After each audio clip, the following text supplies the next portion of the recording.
Сайн байна уу? Би оюуны төв сургуулийн 5А ангийн Баян мөнхийн мөнгөн байна. Би ер нь энэ сургуульд орж ирснээс маш анхааралтай байж сурсан. Энэ үйлрэл би анхааралтай байж сурахаас өмнө би анхаарал хөлөө уурн төлж байсан. Тэгээд надад маш их өвдөг байсан. Харин одоо би харахад анхааралтай байснаас өөрийгөө гэмтээхэ болсон.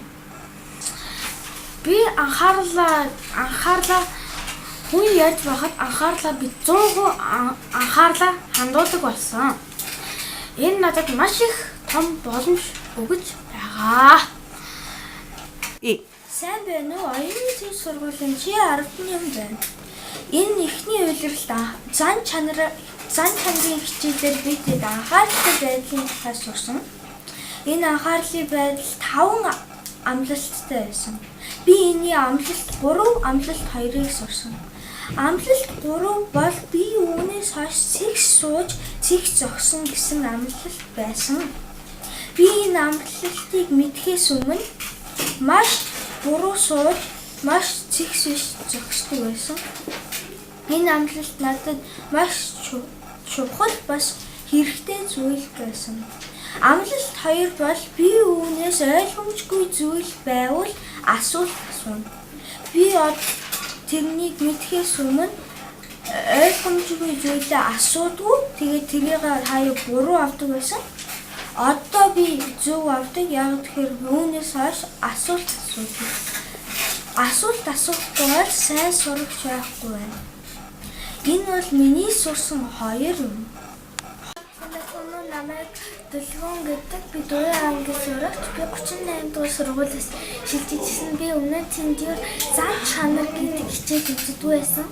Харин энд ирээд би болохоор би 38 цогтой бүгдгээр сууж цаар их тоглодог байсан. Одоо тэгэхээр байсан.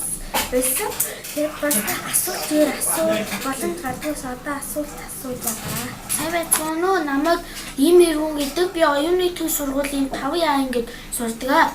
Би 1-р үйлрэлээс эхлэн зан чанар хичээлийн анхааралтай байдал гэдэг зам сурсан. Энэ зам болохоор бидэнд хамгийн хэрэгтэй зан чанар юм.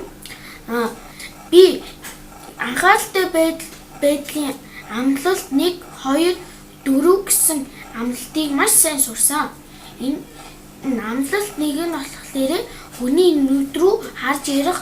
Би амлалт 1-ийг сураг байхдаа би хүний нүд рүү харддаг байсан. Харин доошоо харддаг байсан. Амлалт 2 болохоор би хүнээс асуулт асуудаг болсон. Энэ нь болохоор хүний мэдэхгүй зүйлийг асууж ийна гэсэн. Амлалт 4 маань болохоор би амлалт 4 мэддэг байсан. Амлалт 4 үзснээрээ би хүний анхаарлыг буруугаар татсан. Харин үзснээс хойш буруугаар татах болсон. Эцэстэн би анхааралтай байдлыг дөнгөж эхэлж байхдаа би сургуулийнхаа хашааны гадаа нэг ах намайг энэ машин дээр гараад миний түлхүүрийг аваад өгөөч гэж асуунгуудаа би гараад хартал юу ч яахгүй байсан. Тэгтэл тэр ах миний утсыг хулгайлцсан байлээ. Тэгээд тэр ах маш хурдаараагүйгээд алга болсон. Энэ байдлаас бол энэ цагаас хойш би анхааралтай байдал надад маш их хэрэгтэй зүйл юм байна гэдгийг ойлгосон. Намайг Инэрлэгтэй. Би оюуны төв гэдэг сургуульд сураад 4-өөс 3 хоног болж байна. Тэгээд би зан чанар гэдэг хичээл үзэж байгаагүй 1-р сургуульд байхдаа. Тэгээд би энэ сургууль дээр зан чанар гэдэг хичээл үзэж байгаа. Тэгээд зан чанар гэдэг хичээл үзэж байгаа явцад би нэг юм аягүй сайн бодсон. Тэгээд би 1-р сургуульд байхдаа ерөөсөө би ингээ уцаа гаргаад талаар харилцдаг байсан. Багшийн маш гол хичээлийг зааж өгдөрөөс анхаардаг байсан. Тэгээд би энэ хичээл сурснаас хойш ерөөсөө би тэлээ байсан. Энэ занаа засаж байгаа. Тэгээд би зан чанар гэдэг хичээлдээ улам идэвхтэй оролцох болно. Сайн байна уу? Аяны тав бүрэн додон сургуулийн 4-р сурагч Түмэн Дэлгэрийн төгөлдөр байна. Би анхааралгүй байснаас хойш багшийн яриаг сонсохгүй байсан. Тэг сууж бүгдэр болохгүй. Багаартай байснаас хойш багшийн яриаг сонсдог байсан. Сайн байна уу? Би оюуны төв сургуулийн 5-р ангийн сурагч шинэ хоёр байна. Би энэ 1-р улирлаас хойш бид нар бол анхааралтай байдал гээд зан чанар үзсэн.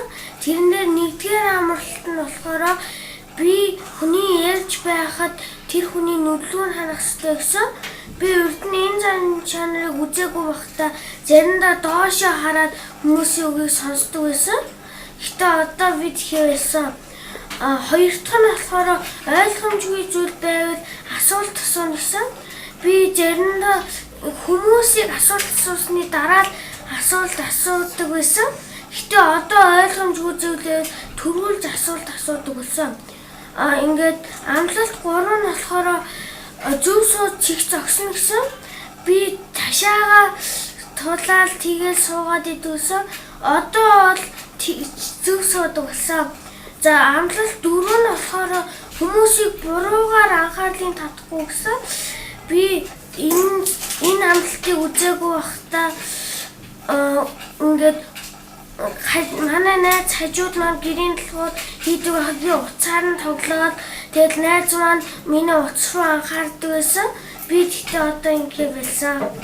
За Санаа намайг Явуулан гэдэг. Би оюуны төв дунд сургуулийн 11-ийн анги сурдаг. 9 сарын 1-ээс эхлээд бүтэн нэг үйлрэл би 5 амлалтын талаар үтсэн үнээс надад хамгийн их тусна гэвэл амлалт 3 буюу би үнээс хойш найз зөвхтөө болгоомжтой сонгоно гэсэн амлалт байсан. Яагаад гэвэл би найз зөвхтөө ямар төвшөнд байгааг мэдэж мөн шинэтэй харьцаа яаж харьцах талаар ямар асуулт тавих талаар мэдж авсан. Хамгийн гол нь найз зөвхтөө ямар төвшөнд байгааг мэдж авсан.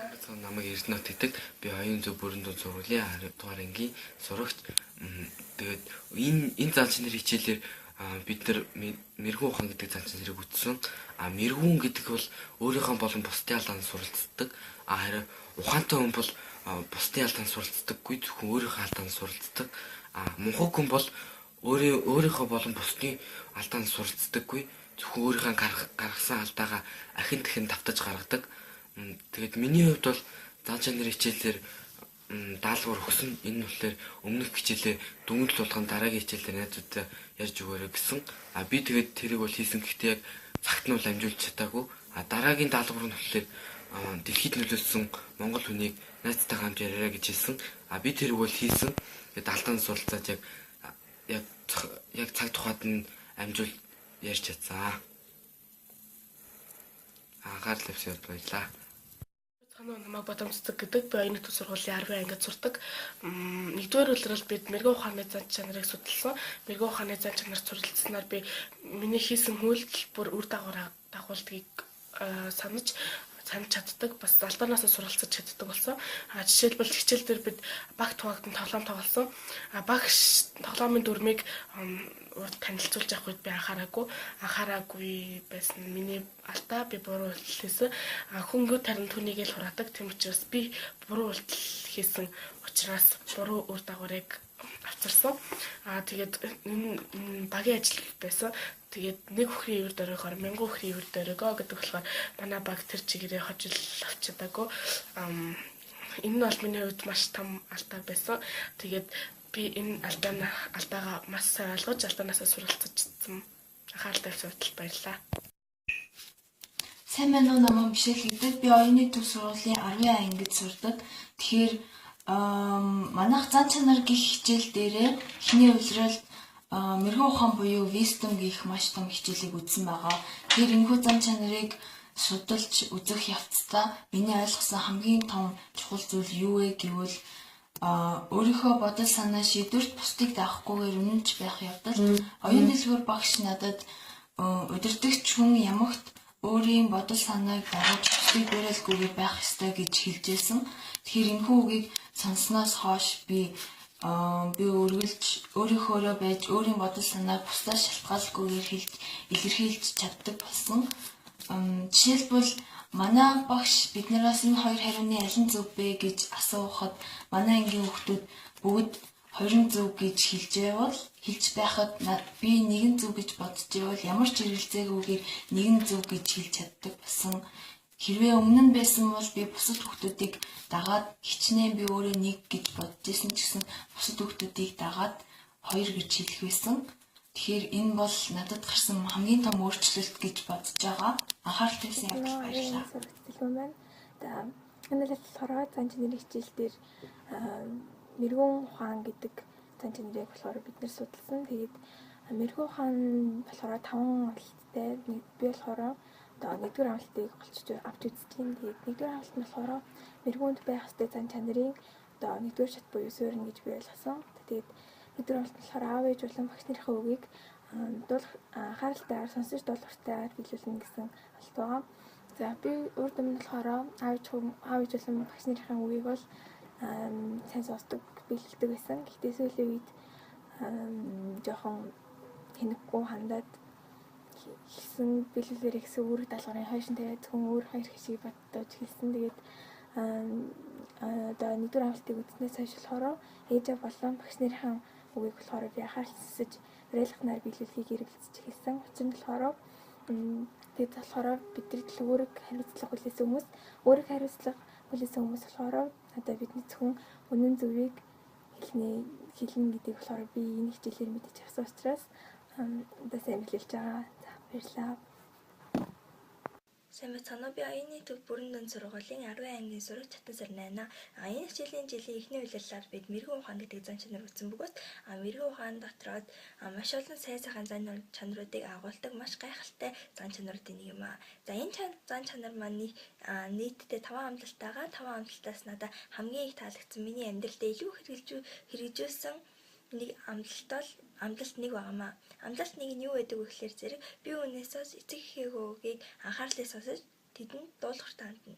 За энэ болохоор зэрэг анхааралтай байдал, дуулууртай байдал гэсэн хоёр зан чанар илүү төлхөө оролцсон байгаа. Тэгээд би яг өмнө яаж хэрэгжүүлсэн бэ гэхээр зэрэг би өмнө нь одоо ээж юм аавыг тэгээрээ ингээрээ ихэд айгуу надад тийм хэцүү санагддаг байсан л та хийхэд хэцүү. Одоо би тэрийг ихэд өө за гэж маш уриалгахнаар хандаж хийдэг болсон байгаа. Минь би оюуны төв бүрэн дунд сургуулийн 10 ангийн сурагч тэргэлээд энэ хичээлийн жилийн эхний үйлрэл бид мэрэгэн ухааны зан чанарыг үзэж дуусгасан байгаа. Мэрэгэн ухааны зан чанар нь бол өөртөө маш их зан чанарыг агуулсан чухал зан чанарын хичээл байгаа. Тэгээд тодорхойлт нь болохоор өдөр тутмынхаа шийдвэрт үнэн зөвийн төлөө бодит үйлдэлийг хийж зурхыг хэлнэ гэсэн тодорхойлт байгаа.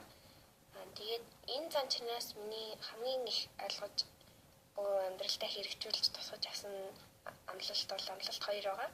Амлалт 2 нь болохоор би алдаанаас суралцаж зааварчилгааг хүлээн авна гэсэн байгаа. Би тэгээд эндээс юу сурсан бэ гэхлээр би одоо жишээ нь ямар нэгэн алдаа гаргавал одоо ялангуяа хичээл дээрээ одоо жишээ нь математикийн хичээл дээрээ ямар нэгэн бодлого бодоод тэрийгэ багшд үзүүлээд алдлаа гэж бодоход тэрийгэ дахин өмнө нь бол зүгээр л тасгүйгээр хайчдаг байсан. Харин одоо бол бас багшаасаа асууж яг юунд буруу болсон, ямар учиртай гэдгийг сайн ойлгож багшаасаа асууж засалт гэж байгаа бүгдийг засаж бичдэг болсон байгаа.